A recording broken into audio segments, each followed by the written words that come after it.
Ladies and gentlemen, friends of Scotland, I'm sorry I'm not able to be with you in person today, but we've got a small matter of elections to fight in Scotland.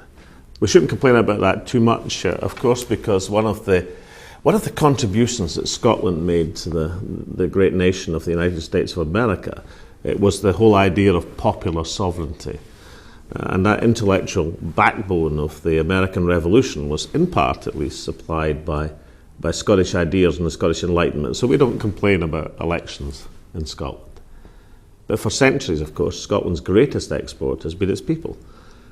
And nowhere on earth have they made more impact than in the United States of America.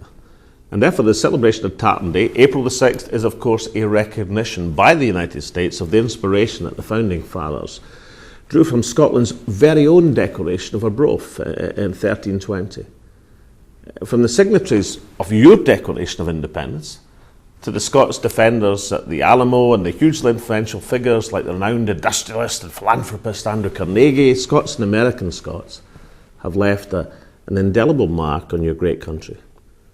It was President Woodrow Wilson who said, "Every line of strength in American history is a line coloured with Scottish blood." Here in Scotland, we're extremely proud and respectful of our shared cultural heritage and the deep bonds of friendship between our two nations. In our year of homecoming in 2009, so many Americans took the opportunity to come back home, to visit Scotland.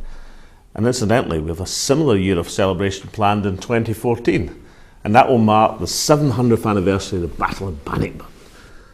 I certainly hope you'll be able to join in the celebrations. And perhaps take in the Ryder Cup, which we'll be hosting in the same year at Gleneagles, that wonderful golf complex. And also perhaps even the Commonwealth Games, where the United States of America doesn't take part, but nonetheless it'll be a magnificent global event in Scotland.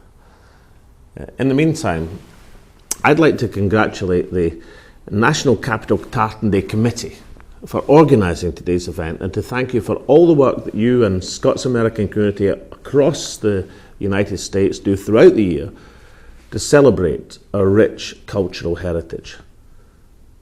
And I'd like to say a special thank you to Senator Jim Webb, to Senator Lamar Alexander, to Congressman Mike McIntyre, and my friend Congressman John Duncan, and all of the members of the Friends of Scotland caucuses in the United States Senate and indeed the House of Representatives. It has been and is an honour and a privilege to have such important and influential friends in the United States Congress. We greatly value your support for Scotland. I know that Senator Webb's television special, Born Fighting, on the Scots and Scots-Irish in America, premieres this Sunday on the Smithsonian Channel. We in Scotland have just had the opportunity in the last few weeks to view it, and I would urge you to watch it if you can, because it tells us so much about the connections between Scotland and America. Finally, I hope that as well as celebrating the historic and cultural links between our two nations, we will also think of modern Scotland as a creative, innovative, dynamic place to visit, to live, to work, to learn, to do business and invest. Scotland looks forward to welcoming you again in the future. But until that time, enjoy today's Tartan Day celebration and have a great evening and haste you back to Scotland.